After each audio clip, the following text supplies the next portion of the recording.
baasan eenyutu dhaqee booji'een Daktari mirgadinota Samuel maaloo haka'u deebisu boojuu dhaloota eenyutu dhaqee booji'een Daktari mirgadinota Samuel maaloo haka'u deebisu boojuu dhaloota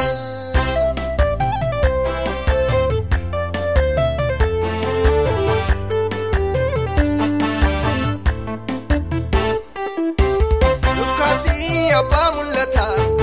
du'a saakan kulleessu jallina hataa'ee baase jaalala kan mirkaneessu soddootaan kan tarreen teenye siifinaafun kan guutame dhibanni kan irra bule Eliyaas maal yoo muudame uborbii dhiitee kuffise kana raasuus itti sabake maaloo dhiibamee haka'u hojjetaan akka garaa kee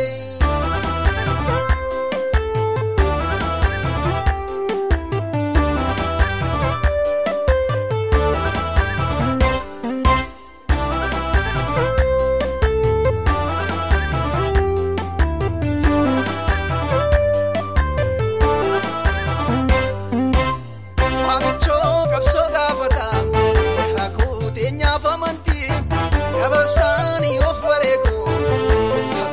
of kennu sitti yabeesi boojune maatu jamni mir gargatee gala odnaka daawita ka'u ka sufaji wangela amicho qabso gaafata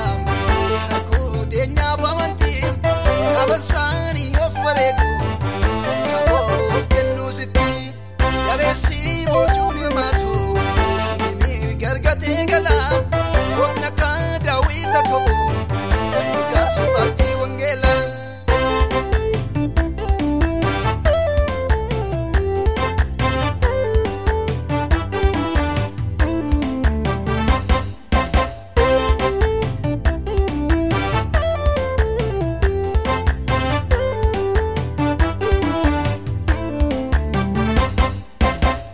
Jaboni boju devisan. Tanonne amanti no bachuuf kano feeman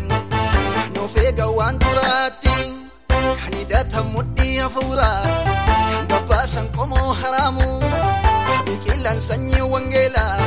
kan seexanni itti mo'amu kan jijjigsan teessoo moota kan diiganii galma ejjitoota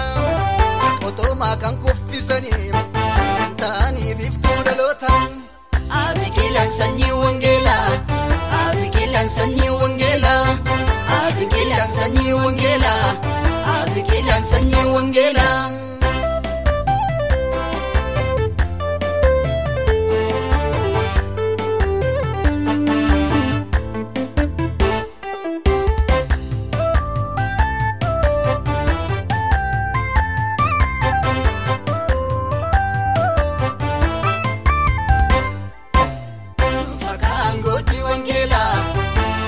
Sanoma warana fakaan gooti wangela mo'ata wallaan sooduma fakaan gooti wangela dhugaanii garaa mo'ateen fakaan gooti wangela nayyaanni irra boqote fakaan lubii wangela bulleessan kosii do'aasa fakaan lubii wangela kuffisan alaabaa soba fakaan lubii wangela Nalota tela, fakaan gooti wangela, deebisa nooma waraana, fakaan gooti wangela, mo'ata wallaan sooduma, fakaan gooti wangela, dhugaanii garaa mo'atee, fakaan gooti wangela, nayyaanni irra boqote, fakaan lubii wangela, bulleessan gosi do'aasa, fakaan lubii wangela. Sano jiddo asan no fakaan lubii wangela